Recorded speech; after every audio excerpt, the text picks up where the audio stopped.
Děkuji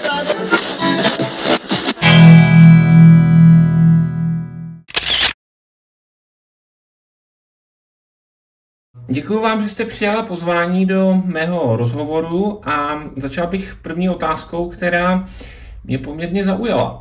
Vy jste říkala, že odchodem ze Slovenska jste si zajistila správnou budoucnost. Myslíte, že kdybyste zůstala doma, tak by vás ta správná budoucnost nečekala? Áno, pretože ja som vlastne doštudovala a hľadala som si prácu a videla som, ako to ľudia v mojom veku majú veľmi ťažké nájsť si prácu. Chcela som robiť niečo, čo ma bude baviť, alebo budem vedieť, že idem dobrým smerom a samozrejme som nechcela ani robiť za minimálnu mzdu. Takže som sa rozhodla odísť zo Slovenska. A proč zrovna Holandsko? Tak ako ja som veľmi chcela ísť do Anglicka. Bolo to v čase, keď ešte boli súčasťou Európskej únie. Ale potom sa tam odišli a keď som si o tom čítala veci, tak bolo to veľmi zložité sa tam dostať. Teda respektíve, keď by som sa rozhodla, že ísť pracovať a začať tam nový život, tak to bolo veľmi ťažké. Už len z toho začiatočného finančného hľadiska, keďže treba žiadať o víza a nie vždy sa to podarí. A potom som akože aj tak sa rozprávala medzi ľuďmi, mala som veľa kamarátov vo svojom okolí, ktorí pracovali v Nemecku, väčšinou ako elektrikár a tak podobne. A tam mi hovorili, že dosť ľudia vyžadujú nemčinu, alebo respektíve, že tí ľudia nezvyknú rozprávať absolútne po anglicky. A keďže ja som mala nemčinu, ale nie som na takej úrovni, že by som sa akože vedela rozprávať. Skôr tak rozumiem, tak som sa rozhodla pre Holandsko. Lebo tu rozpráva naozaj asi každý druhý človek. Takže to chápu tak, že v podstatě Holandsko jste nikdy neplánovala, ale dovedla vás k tomu situace? Áno. Zajímavý. A jaké byly první měsíce v Holandsku? Fúha, tak a ja som si to asi ani tak neuvedomovala. Teraz, keď sa späťne nad tým zamyslím, tak mi to príde, že fúha, že ťažké. Len ja som to tak nejak asi nevnímala. A na začiatku to bolo skôr také... bolo to ťažké z toho hľadiska, že keď už som sa rozhodla pre to Holandsko, tak som hľadala agentúru, ako sa tu dostať, lebo všade som čítala recenzie. Moja vlastná rodina ma dokonca varovala pred tým, že si musím dávať pozor. Všetci sme boli tak v strehu, keď už som sa rozhodla na niečo také. No a potom som sa vydala, akože tu na. A vlastne potom som pochopila, že asi by to bolo aj jedno, cez akú agentúru by som išla, lebo každá to má veľmi zlú povesť. ale tiež som toho názoru, že keď človek sa rozhodne odísť, a napríklad akože takto, jak ja, že do Holandska, tak nie je to akože... Ako to povedať, nie je to, že super cesta, ale niekde sa začať musí. A začiatky sú veľmi ťažké. Narazila jste třeba v běžném životě na něco, co jste si říkala, hele, to je úplně jinak než na Slovensku? Áno. Keď som tu prišla, tak ja som to spočiatku nevnímala som to. No a postupom času, ako som sa tu zabývala, lebo najprv som vlastne, ono to bolo takto, že ja som vlastne pracovala v Holandsku, bývala som v Belgicku a až po čase ma premiestnili, akože v rámci agentúry ma premiestnili do Holandska. A tu som tak akože, keď pomedzi toho už som si hľadala svoje bývanie, aj som si ho našla, tak som sa tak viac učila o tom Holandsku a boli tu veci, ktoré sa mi zapáčili a ktoré naopak sa mi absolútne nepáčia. To je asi všude na jednu stranu. A co byste našla jako takový hlavní, co se vám tam nelíbí? Určite sa mi nepáči zdravotníctvo. Zdravotníctvo a celý ten ich systém. V jakém smyslu? V rámci toho, že jednak zdravotné poistenie je veľmi drahé, aspoň na môj vkus. Akože rozumiem, máme primerané platy, nie je to také, že by sme si to nikto nevedeli dovoliť, len si myslím, že je to veľmi drahé, keď napríklad porovnávam, dajme tomu, s Belgickom. Dobre, áno, beriem to tak, že sú to dve rozdielne krajiny, ale predsa len platovo by som možno povedala, dobre, nie sú tiež úplne na tej istej úrovni, ale predsa len sú platovo trošičku akože lepšie. A prišlo mi to také zarážajúce, keď proste som si porovnala tie ceny a dokonca aj vlastne aj tí Holanďania tu nás, s ktorými pracujem, tak sami na to hromžia. Aj Belgičania, s ktorými tu napracujem, keďže bývam na juhu Holandska, tak aj tí na to hromžia. Hlavne tí, ktorí si musia to poistenie platiť, aj keď ho v živote nevyužijú, pretože je to proste povinné a majú vlastne to belgické poistenie. A čo sa týka ešte zdravotníctva, tak to sú určite tie ceny. Ja osobne mám zdravotné poistenie, ktoré ako neprekrýva 100% zubara. A pre mňa zubar je akože must have. Musí to tam byť. A preto som sa rozhodla pre tých 75%, ktorý, no vlastne akože tých 75% je krytých, ale aj tak tá suma ma proste strašne zaráža a jednak aj prístup. Čo sa týka toho, ja akože osobne nie som, že hypochonder alebo čo, ale mala som situácie, kedy som proste musela zo seba vyťahnuť tú drama queen, aby sa niečo proste stalo a aj sa mi to vlastne potvrdilo, že áno, že proste muselo to dojsť, že vedela som, čo mi je, alebo čo treba, ale oni nepodnikli tie kroky na to. Takže skoro by se dalo říct, že ty doktoři nemají zájem jako lidi léčit? No, akože keď už sa príde na to, že je problém, tak áno, vtedy musím povedať, že áno, idú na to 100%. Ale ako náhle sa to má riešiť alebo dostať do toho štádia, ako náhle to proste ani preventívne prehliadky tu, že neexistujú. Čo? Neexistujú, akože. Čo sa týka zubara, áno, ale napríklad ja mám 23 rokov. A oni tu tak nejak akože nevidia dôvod, alebo respektíve proste neviem ako to povedať. Počula som, že keby som mala 30, tak vtedy môžem navštíviť ženského lekára. Ak sa mýlim, akože mám takéto informácie. Ak sa mýlim, tak sa ospravedlňujem. Ale zatiaľ mi nikto nič nepovedal, že by som mala ísť alebo niečo, že ani vlastne doktor ma nevyslal.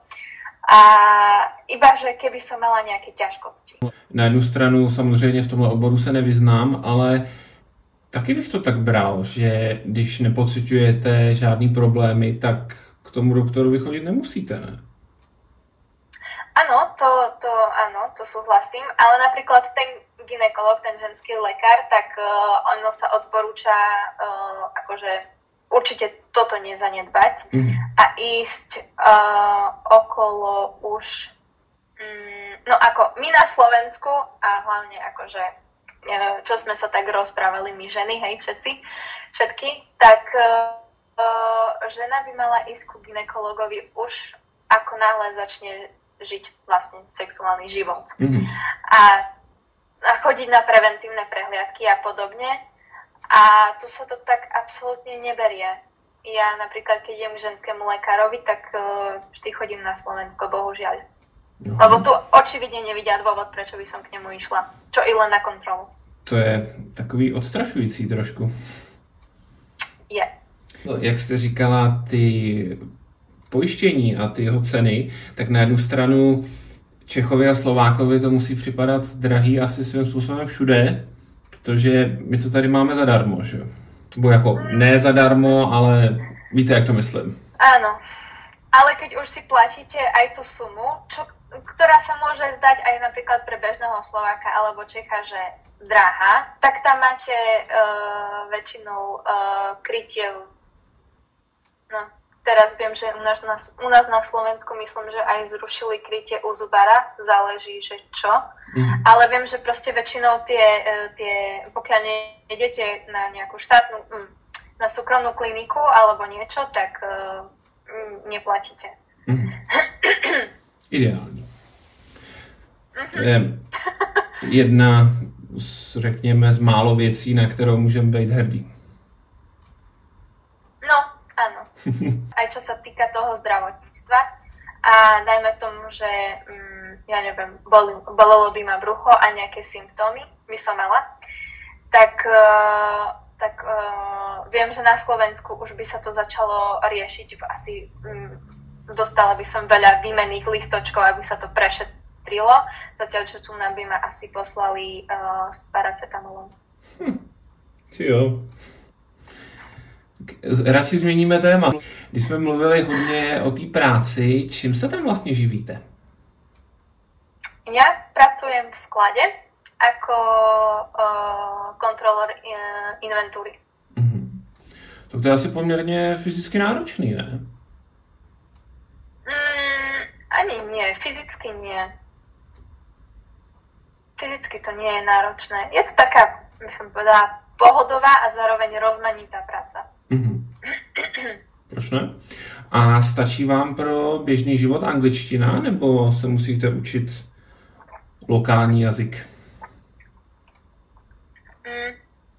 Ja si myslím, že tu na Holandsku mi stačí angličtina, ale začala som sa učiť holandčinu a aj v tom plánujem pokračovať, pretože si myslím, že by sa patrilo rozprávať tým jazykom. A nespoliehať sa len teda na tú angličtinu, aj keď je dobré ju vedieť. A co jsem slyšela, tak holandština je asi poměrně složitá, ne? Áno. ono je to mix všetkého, by som povedala. Nie úplne každého jazyka, ale dokonca som našla slova, ktoré sú podobné akože našim, napríklad pau alebo leu. Ale sú zároveň aj slova, ktoré sú veľmi akože pripomínajú angličtinu a tak, alebo dokonca nemčinu. Je to taký mix. Takže když člověk umí nějaký z těch jazyků, tak to má jednodušší. Tak tým napríklad, že ja som mala nemčinu a veľa slov taktiež bolo buď podobne napísaných, alebo proste, neviem. Akože to, že som rozumela po nemecky, tak to mi tak celkom pomohlo. A potom človek si už zapamätá. Jasně. By som povedala. Vy jste to teda už trochu nastínila, ale když přijedete jako cizinec, řekněme, do toho Holandska, jak funguje ten proces hledání práce? Tak tým, že ja som išla cez agentúru, tak moja práca bola už dohodnutá. A vlastne akože už som vedela, že do čoho idem a tak podobne. Ale ak by som sa náhodou rozhodla zmeniť svoju prácu, tak tým si nie som istá, že či sa to dá hľadať aj niekde ako keby na úrade, ale viem, že existujú rôzne stránky. Strašne, čo som si všimla, je tu tá populárna sociálna sieť LinkedIn. Strašne, aj mne sa strašne veľa ľudí ozývalo a tak podobne. A stále hľadajú. Takže to nefunguje, řekněme, jako tady, že prostě si vyberete firmu, napíšete tam, nebo tam přijdete a pak se to od toho nějak odvíjí? Aj to sa, no akože určite áno, ale no oni sa vám musia ozvať 100%. A určite musia tam prejaviť nejaký záujem. A čo tak akože vidím, tak je to také trošku ťažšie, by som povedala, dostať tú prácu tu pretože myslím si, že to záleží aj od toho, koľko napríklad rokov človek zotrvá v nejakej firme. taktiež samozrejme životopis a motivačný list, poprípade odporúčací list od niekoho. Ale viem, že tu sa chodí väčšinou na dva pohovory. Můžete říct, že to shánění práce je náročnější třeba i proto, že jste cizinka? Myslím si, že nie. Ja osobne teraz prácu nehľadám, ale čo som len tak pozerala ponuky, tak bolo ich aj mali ponuky aj v angličtine, že vlastne netrvali na tom, že by som musela rozprávať holandsky. A už jsme probrali, co vám na Holandsku nejvíc vadí. Řekla byste nám teďka, co se vám na životě tam nejvíc líbí?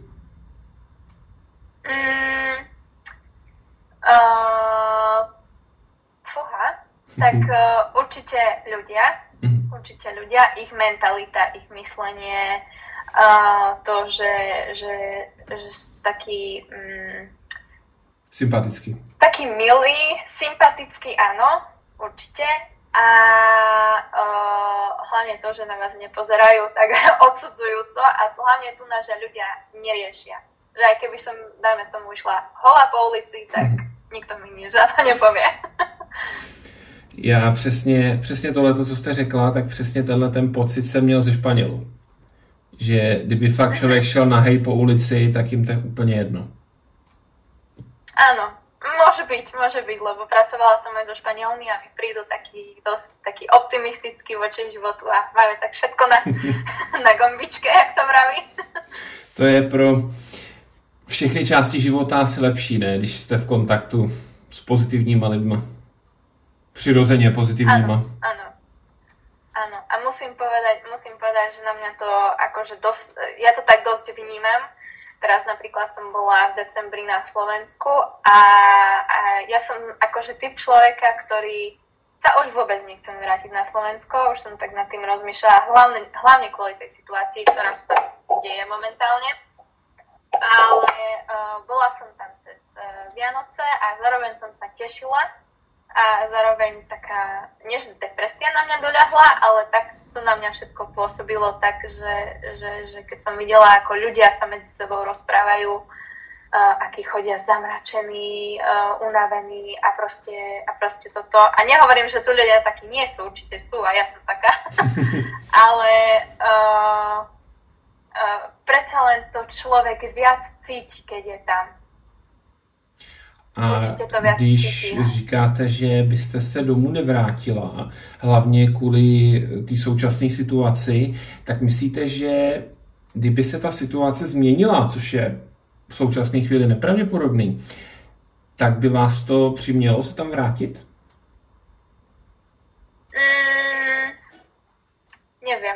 Neviem. Čím dlhšie som tu tým viac sa mi možno aj to Slovensko odsudzuje, alebo už nie je také, aké som ho ja poznala. Z vás roste hrdá Holanďanka. Ani nie, že hrdá Holanďanka. Ja by som to povedala skôr takto, že ja som rada za to, že som Slovenka, kde som sa narodila. Vždy Slovensko bude mať svoje miesto v mojom srdci, predsa je to domov. A stále sa mám kde vrátiť, ale že by som sa nejako veľmi chystala na návrat, tak to absolútne nie. Chápu vás trochu svým způsobem. A na závěr taková, řekněme, filozofičtější otázka, kterou pokládám úplně každému. Šla byste do toho všeho, co jste zažila v cizině znovu? Ak by som vedela, že ako to skončí a že budem akože presne v takejto situácii, alebo respektíve, že jednoducho, že budem vedieť, kde sa dostanem, tak áno. To je hezký zakončení. Tak vám děkuju za váš čas a přeju vám, ať jste takhle se životem spokojená i dál. Ďakujem. Dodala by som jednu vec. Ak sú tu, alebo uvidia to ľudia, ktorí nad vycestovaním do zahraničia váhajú, tak môj názor je taký, že aspoň by ste to mali skúsiť, pretože za to nič nedáte. A môže vám to dať aj dobrú skúsenosť, aj zlú skúsenosť.